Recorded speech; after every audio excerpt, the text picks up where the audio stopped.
Ada momen dalam hidup yang tidak pernah benar-benar kita persiapkan. Bukan karena ia terlalu keras, tetapi karena ia terlalu sunyi. Momen itu adalah saat kamu memutuskan untuk diam. Tidak mengejar, tidak menjelaskan, tidak membela diri, tidak memohon. Dan lalu, dia pun melakukan hal yang sama. Di titik inilah pikiran mulai berisik, hati mulai bertanya-tanya, ego mulai gelisah. Kamu mulai berpikir, wah, kenapa dia tidak mencari? Apakah dia benar-benar tidak peduli? Atau justru dia sedang menunggu aku yang runtuh duluan? Banyak orang salah paham tentang fase ini. Mereka mengira no contact adalah tentang siapa yang lebih kuat menahan rindu. Padahal sebenarnya, ini adalah tentang siapa yang pertama kali kehilangan kendali atas dirinya sendiri. Saat kamu no contact dan dia juga diam, permainan lama berhenti. Tidak ada lagi validasi instan, tidak ada lagi reaksi cepat, tidak ada lagi kontrol. Dan justru di sanalah sesuatu yang lebih dalam mulai terjadi. Diamnya dia bukan selalu tanda menyerah.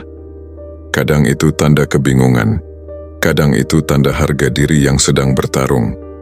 Kadang itu tanda bahwa kamu tidak lagi mudah ditebak, dan itu mengganggunya lebih dari yang dia akui. Di fase ini banyak orang gagal bukan karena mereka tidak dicintai, tetapi karena mereka panik. Mereka mengirim pesan, hanya ingin memastikan kamu baik-baik saja. Mereka memberi alasan palsu untuk muncul. Mereka merusak posisi yang sebenarnya sudah mulai kuat, hanya karena tidak sanggup menghadapi sunyi. Padahal diam ini bukan hukuman. Diam ini adalah cermin. Siapa yang selama ini lebih membutuhkan? Siapa yang lebih bergantung? Siapa yang kehilangan arah saat tidak lagi direspons? Dan mungkin, kamu baru menyadari nilaimu sendiri saat kamu berhenti berusaha menjelaskan keberadaanmu. Video ini tidak menjanjikan dia akan kembali. Video ini tidak menjual harapan palsu. Yang video ini lakukan adalah membantumu memahami posisi mentalmu sendiri di titik paling rapuh, namun paling menentukan, karena di momen ini, dua hal bisa terjadi. Kamu mematahkan diri sendiri demi meredakan kecemasan sesaat, atau kamu berdiri tenang, membiarkan waktu mengungkap siapa yang benar-benar kehilangan siapa. Jika dia kembali, itu bukan karena kamu memohon, tetapi karena kamu berhenti tersedia tanpa syarat. Dan jika dia tidak kembali, maka kamu tidak kehilangan apapun, karena yang pergi sejak awal bukanlah seseorang yang siap berjalan bersamamu. Diam ini memang berat, sunyi ini memang menyiksa. Tapi justru disinilah banyak orang akhirnya bertumbuh, menjadi lebih tenang, lebih sadar, lebih utuh. Jangan tonton video ini untuk berharap, tontonlah untuk menguatkan dirimu sendiri, karena pada akhirnya, yang paling menentukan bukan apakah dia menghubungimu, melainkan apakah kamu masih mengenali dirimu sendiri saat semua suara menghilang. Nomor 1, Anda tidak bertanggung jawab atas kebisuannya. Dia mungkin sedang memproses emosinya, menghadapi tantangannya sendiri, atau hanya menjelajahi seperti apa rasanya hidup tanpa komunikasi yang konstan. Dan sementara kemungkinan-kemungkinan ini mungkin terlintas di pikiranmu, itu bukan tanggung jawabmu. Itu bukan tugasmu untuk menguraikan tindakannya, sama seperti bukan tugasnya untuk menjelaskan setiap gerakan kepadamu. Kaum Stoik kuno percaya untuk hanya berfokus pada apa yang berada dalam kendalimu. Prinsip yang disebut dikotomi kontrol. Kontrol Anda terbatas pada pikiran Anda, tindakan Anda, dan respons emosional Anda. Segala hal lainnya, keheningannya, tindakannya, alasannya, benar-benar termasuk dalam kategori hal-hal yang tidak dapat Anda kendalikan. Mencoba mengendalikan atau menganalisis secara berlebihan keheningannya, seperti mencoba menghentikan angin bertiup atau meramalkan kapan hujan turun. Ini bukan hanya sia-sia, ini menguras energi Anda. Bayangkan Anda berdiri di luar dan hujan mulai turun. Anda punya dua pilihan. Anda bisa berdiri di sana berteriak pada awan dan menuntut mereka berhenti, atau Anda bisa menerima hujan apa adanya, mengeluarkan payung dan terus bergerak. Hujan tidak berhenti karena kemarahanmu, tetapi keputusanmu untuk beradaptasi membuatmu tetap mengendalikan pengalamanmu. Dalam situasi ini, diamnya adalah hujan. Anda bisa duduk diam membiarkannya membuatmu frustrasi, atau Anda dapat fokus pada satu hal. Anda mengendalikan respons Anda. Apa yang Anda lakukan selama fase tanpa kontak ini? Apakah Anda membiarkannya menentukan nilai Anda? Atau apakah Anda menggunakan waktu ini untuk membangun diri Anda menjadi versi terbaik dari diri Anda? Katakanlah Anda telah mengambil kebugaran atau mulai mempelajari keterampilan baru. Anda mencurahkan diri Anda ke dalamnya. Bukan untuk mengalihkan perhatian Anda dari kesunyian, tetapi untuk menciptakan sesuatu yang berarti bagi pertumbuhan Anda sendiri. Fokus ini tidak hanya meningkatkan diri Anda, tetapi juga membangun ketahanan. Ketika dia memperhatikan bahwa Anda telah naik level secara fisik, emosional, atau mental, dia akan melihat bahwa diamnya tidak menghancurkan Anda. Malah, itu memberdayakan Anda. Dan katakanlah dia tidak menyadari, katakanlah dia melanjutkan hidup atau terus tidak menghubungimu tanpa batas waktu. Bahkan saat itu, kamu tetap menang. Mengapa? Karena kamu tidak menyia-nyiakan waktu ini tenggelam dalam ketidakpastian. Kamu menggunakannya untuk mengangkat dirimu sendiri, untuk membangun kehidupan yang sejalan dengan nilai-nilaimu, dan untuk memperkuat kedamaian pikiranmu sendiri. Ingatlah bahwa pilihan selalu ada di tangan Anda.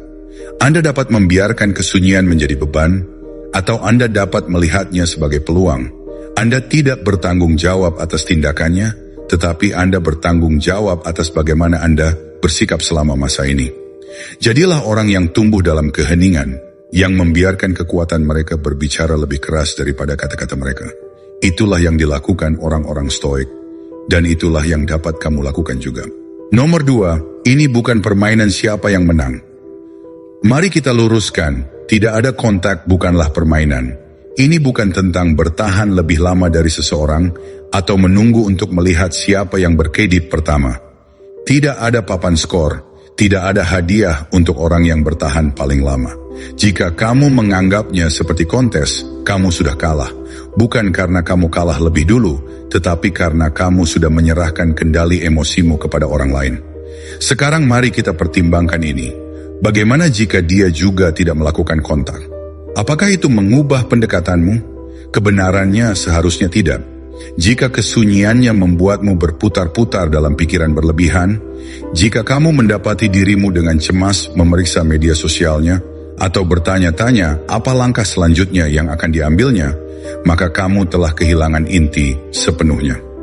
Inti dari tidak adanya kontak bukanlah untuk memainkan permainan catur, di mana Anda menyusun strategi langkah Anda berikutnya berdasarkan miliknya.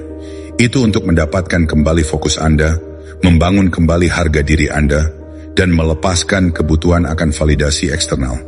Kaum Stoik mengajarkan kita untuk tidak membandingkan diri kita dengan orang lain. Itu hanya menimbulkan kecemasan dan rasa tidak aman. Hal ini berlaku dengan sempurna di sini. Baik dia mengikuti keinginannya sendiri dalam versi tanpa kontak atau tidak, itu tidak relevan dengan perjalanan Anda. Yang penting adalah bagaimana Anda menggunakan waktu ini untuk memperkuat tekad batin Anda. Jika kesunyiannya memicu rasa tidak aman atau keraguan dalam diri Anda, gunakan itu sebagai kesempatan untuk merenungkan mengapa itu terjadi. Apakah Anda benar-benar damai dengan diri Anda sendiri? Atau Anda masih terikat pada kebutuhan akan tanggapannya untuk memvalidasi harga diri Anda? Pertimbangkan skenario ini. Anda sedang menunggu pesan yang tidak pernah datang, dan alih-alih jatuh dalam keputusasaan, Anda memilih untuk mengarahkan kembali energi Anda. Anda menghabiskan waktu itu untuk berhubungan kembali dengan teman-teman Anda, hobi yang kamu sukai, pergi ke pusat kebugaran, atau memulai proyek sampingan yang selalu kamu bicarakan. Seiring berjalannya waktu, kamu menyadari sesuatu yang mendalam. Kamu tidak menunggunya lagi. Kamu sedang membangun kehidupan yang tidak berputar di sekitar, apakah dia menghubungimu atau tidak. Itu bukan kalah, itu menang dengan cara yang benar-benar penting. Kuncinya di sini adalah melepaskan kebutuhan untuk membandingkan. Mungkin dia juga tidak melakukan kontak, dan mungkin dia menggunakan waktu itu untuk merenung dan tumbuh seperti Anda. Tetapi perjalanannya adalah miliknya. Itu bukan urusanmu untuk mencari tahu apa yang terjadi di kepalanya. Diammu bukan tentang membuktikan sesuatu untuknya. Itu adalah membuktikan pada dirimu sendiri bahwa kamu cukup kuat untuk menangani ini. Izinkan aku meninggalkanmu dengan pemikiran ini. Ketika kamu berhenti mencatat skor dan mulai fokus pada pertumbuhanmu sendiri, kamu akan menemukan sesuatu yang luar biasa. Apakah dia pernah mengulurkan tangannya atau tidak? Tidak penting lagi. Pertumbuhan yang kamu capai selama periode ini akan tinggal bersamamu lebih lama daripada ingatan tentang siapa yang mengirim pesan terlebih dahulu. Jadi tarik napas, alihkan fokusmu ke dalam, dan jalani hidupmu, bukan untuknya, bukan untuk papan skor, tetapi untukmu. Disitulah letaknya, kekuatanmu yang sebenarnya terletak pada apa tentangmu, bagaimana kamu memandang tanpa kontak. Sekarang, apakah perspektif ini mengubah cara kamu mendekatinya, atau beresonansi dengan cara kamu menanganinya? Saya ingin mendengar pendapatmu. Tinggalkan komentar di bawah, dan bagikan pendapatmu. Atau jika ini benar-benar menyentuh hati saya, ketik saja, saya fokus pada diri saya sendiri. Wawasan Anda dapat menginspirasi orang lain dalam perjalanan mereka. Nomor 3, berhentilah membiarkan hal itu memengaruhi Anda. Wajar saja jika merasa kewalahan selama periode tanpa kontak. Pertanyaan seperti, apakah dia memikirkan saya? Apakah dia merindukan saya? Akankah dia menjangkaumu? Bergema tanpa henti di pikiranmu, menciptakan badai emosional yang terasa hampir mustahil untuk dihindari. Tetapi inilah kebenaran yang perlu kamu ketahui. Mendengar pikiran-pikiran ini hanya memiliki kekuatan sebanyak yang Anda berikan kepada mereka. Mereka seperti bayangan yang menakutkan pada pandangan pertama, tetapi tidak berbahaya ketika dihadapkan dengan cahaya akal sehat. Disinilah konsep stoik apatia dapat mengubah perspektif Anda. Apatia bukan tentang mematikan emosi atau berpura-pura tidak peduli. Ini tentang belajar mengendalikan bagaimana peristiwa eksternal memengaruhi keadaan internal Anda. Ini adalah seni menemukan ketenangan dan kejelasan bahkan dalam menghadapi ketidakpastian. Bayangkan Anda sedang memegang segelas air. Pada awalnya ringan dan mudah untuk dibawa. Tapi semakin lama kamu memegangnya, semakin berat rasanya. Beratnya tidak berubah. Satu-satunya perbedaan adalah seberapa lama kamu memegangnya. Pikiran cemasmu tentang dia seperti segelas air. Semakin kamu memegangnya, semakin kamu merasa berat. Semakin berat beban yang kamu pikul. Tapi saat kamu memutuskan untuk meletakkan gelas itu, kamu akan merasa lega dan bebas. Sekarang pikirkan tentang kesunyiannya. Mudah untuk mengaitkannya dengan makna. Mungkin dia sudah melupakanku, atau dia tidak peduli padaku. Tapi inilah kebenarannya. Diamnya dia tidak harus berarti apa-apa kecuali kamu membiarkannya. Dia mungkin sedang memikirkanmu atau tidak. Tetapi kenapa harus membiarkan sesuatu yang tidak bisa kamu kendalikan mengatur emosimu? Daripada menyerah pada pikiran-pikiran yang menguras tenaga, alihkan fokusmu pada apa yang benar-benar penting. Pertumbuhanmu, tujuanmu, dan hasratmu. Gunakan waktu ini untuk berusaha menjadi versi terbaik dirimu sendiri. Pergi ke pusat kebugaran dan memperkuat tubuhmu. Mempelajari keterampilan baru yang menantang pikiranmu. Atau terhubung kembali dengan hal-hal yang memberi Anda kegembiraan dan tujuan. Setiap langkah yang Anda ambil menuju perbaikan diri menarik Anda lebih jauh dari kekacauan emosional dan lebih dekat dengan orang yang tenang dan percaya diri yang Anda inginkan. Berikut latihan praktis. Lain kali pikiran tentang dia muncul di kepala Anda. Jangan mencoba melawannya. Akui itu, tetapi jangan terlibat dengannya. Alihkan energi itu ke sesuatu yang produktif. Merasa frustrasi karena dia belum menghubungi Anda. Pergilah lari, angkat beban, atau bermeditasi. Bertanya-tanya apakah dia sedang memikirkanmu. Tuliskan 3 hal yang telah kamu lakukan hari ini untuk meningkatkan hidupmu sendiri. Perubahan kecil dalam fokus ini dapat memiliki efek mendalam pada pola pikirmu. Pikirkan tentang ini. Waktu dan energi yang kamu habiskan untuk memikirkan dia bisa jadi Anda, malah berinvestasi untuk membangun sesuatu yang luar biasa dalam hidupmu sendiri. Bayangkan versi diri Anda yang bisa Anda capai jika Anda menyalurkan semua energi mental itu untuk meningkatkan diri sendiri. Anda yang lebih kuat dan lebih percaya diri bukanlah seseorang yang mudah move on. Anda adalah seseorang yang tidak mungkin diabaikan. Dan inilah perubahan yang tak terduga. Ketika Anda berhenti terobsesi dan mulai berkembang, orang-orang memperhatikan. Energi yang tenang dan percaya diri terpancar keluar, dan seringkali saat itulah Anda melepaskan dan fokus ke dalam diri sendiri agar dunia mulai memperhatikan Anda. Jika dia memikirkanmu lagi, dia akan teringat pada seseorang yang tumbuh, berkembang, dan tak tergoyahkan. Seseorang yang mungkin dia rindukan. Jadi tarik napas dalam-dalam, lepaskan apa yang bisa kamu lepaskan. Jangan kendalikan dan investasikan pada satu hal yang benar-benar penting bagi Anda. Nomor 4, diam Anda mengatakan lebih dari sekadar kata-kata. Diam Anda mengatakan lebih dari sekadar kata-kata, begitu juga dengan dia. Dalam situasi di mana Anda berdua mempraktikkan tidak ada kontak, mudah untuk terjebak dalam pemikiran berlebihan. Dia melupakanku, apakah ini berarti dia tidak peduli? Tapi disinilah kekuatan sebenarnya dari diam dan pengendalian diri muncul. Bayangkan ini, kalian berdua dalam kebuntuan metaforis, masing-masing berharap yang lain akan mengalah terlebih dahulu.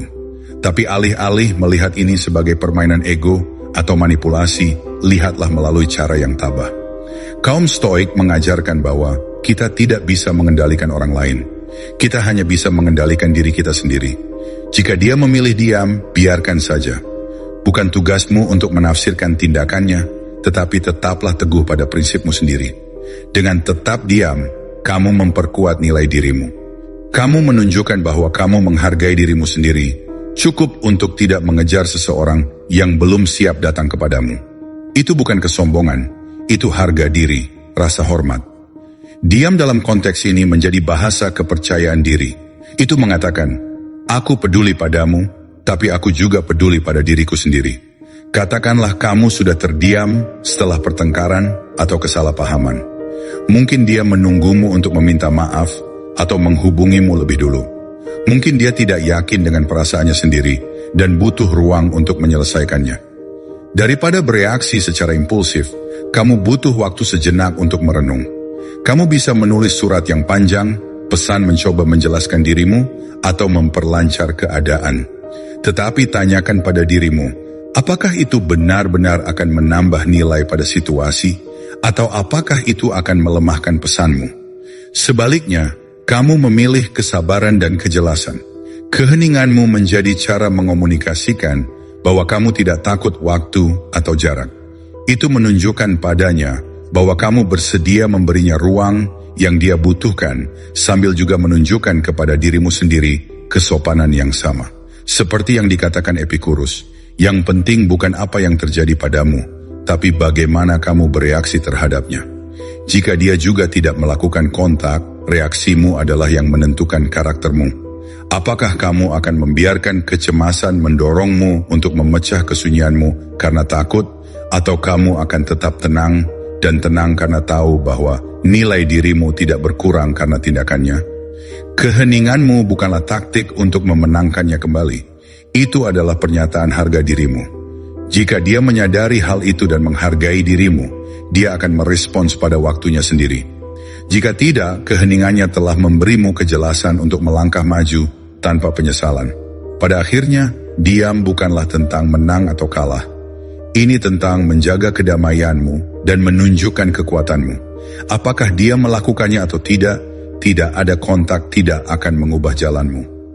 Responsmu yang tenang dan terukurlah yang akan mengubah jalanmu, menentukan nada untuk apapun yang terjadi selanjutnya. Apa pendapat Anda tentang pendekatan terhadap keheningan dan harga diri ini? Apakah Anda pernah mengalami momen di mana tetap diam terasa seperti langkah terkuat? Saya ingin mendengar wawasan Anda. Tinggalkan komentar di bawah dan bagikan perspektif Anda.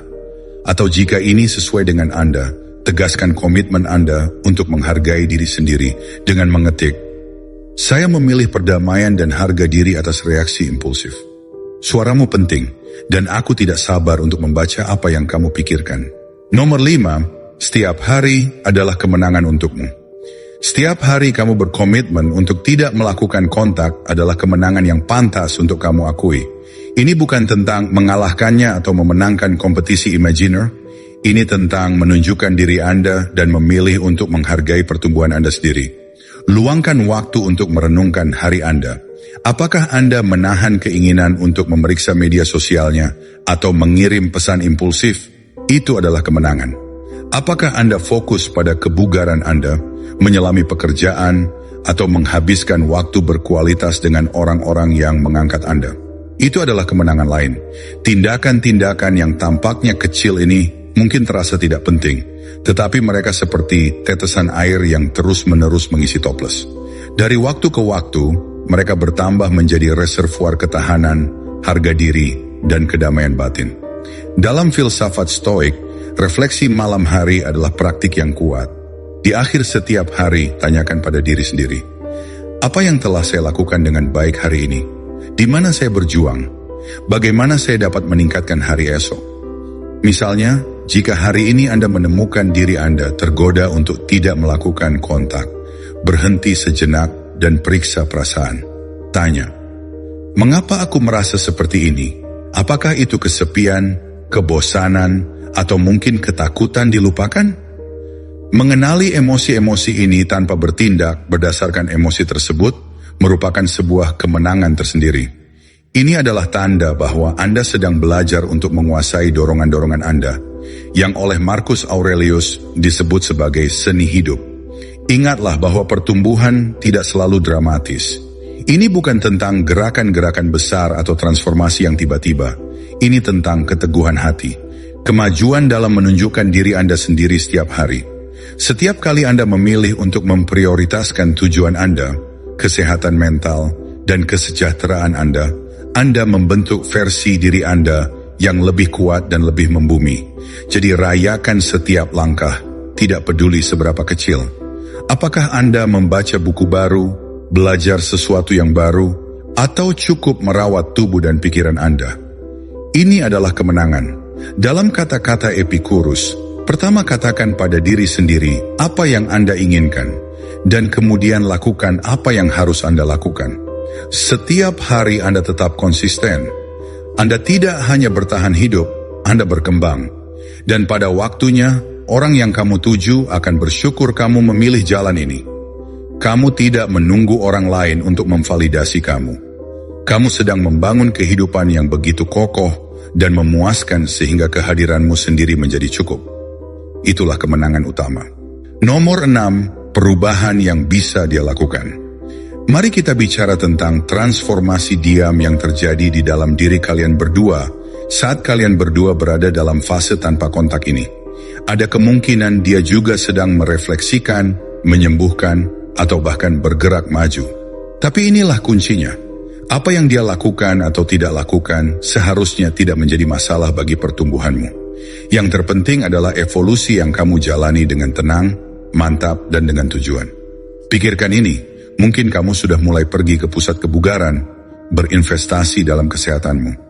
Mungkin Anda telah mempelajari keterampilan baru, membaca buku yang menantang perspektif Anda, atau menemukan kejelasan dalam mencatat pikiran Anda. Mungkin Anda bahkan telah menikmati saat-saat menyendiri untuk menyembuhkan luka yang tidak Anda sadari. Perubahan-perubahan ini, mereka tidak terlihat olehnya sekarang, tetapi mereka juga yang paling mendalam. Marcus Aurelius menulis, jangan membuang waktu lagi untuk berdebat tentang apa yang seharusnya menjadi pria yang baik, jadilah salah satu. Ini adalah kesempatanmu untuk mewujudkan kebijaksanaan itu. Sementara dia mungkin tidak melihat sesi belajar larut malammu, disiplinmu yang tenang, atau badai emosional yang telah kau lalui, kamu sedang membangun benteng di dalam dirimu sendiri. Bayangkan ini, kamu telah belajar bermain piano di malam hari. Tidak ada yang tahu, bukan dia, bukan juga teman-temanmu. Tapi melodi yang kamu kenal perlahan adalah simbol kedisiplinanmu.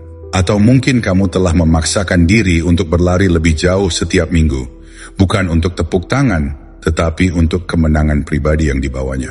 Pencapaian diam-diam ini mungkin terlihat kecil sekarang, tetapi mereka adalah bagian dari transformasi yang lebih besar. Versi Anda yang lebih kuat, lebih bijaksana, dan lebih membumi. Jika dia juga tidak melakukan kontak dengan fokus pada pertumbuhannya, biarkan dia menghormatinya. Jika kalian berdua berjalan di jalan yang berbeda, prioritas kalian harus tetap jelas. Menjadi lebih baik untuk diri kalian sendiri, bukan untuk pengakuannya. Ketika kalian fokus pada pertumbuhan batin kalian, kalian berhenti khawatir apakah dia memperhatikan kalian. Sadarilah bahwa usaha kalian, baik fisik, mental, atau emosional, bukanlah tentang memberi kesan kepada orang lain. Mereka menghargai dirimu sendiri. Dan suatu hari, entah itu dia atau orang lain, dunia akan melihat kekuatan tak tergoyahkan yang telah kamu bangun. Pada akhirnya, tidak ada kontak bukanlah permainan menunggu. Itu adalah landasan. Disitulah kamu menyempurnakan dirimu sendiri. Bukan untuk persetujuannya, tetapi untuk kedamaianmu sendiri. Teruslah tumbuh, teruslah berkembang.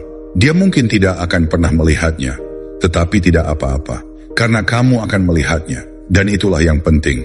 Jika kamu telah berhasil sejauh ini, luangkan waktu untuk merenungkan perjalananmu sendiri. Apakah kamu pernah mengalami transformasi diam seperti yang sudah kita bahas?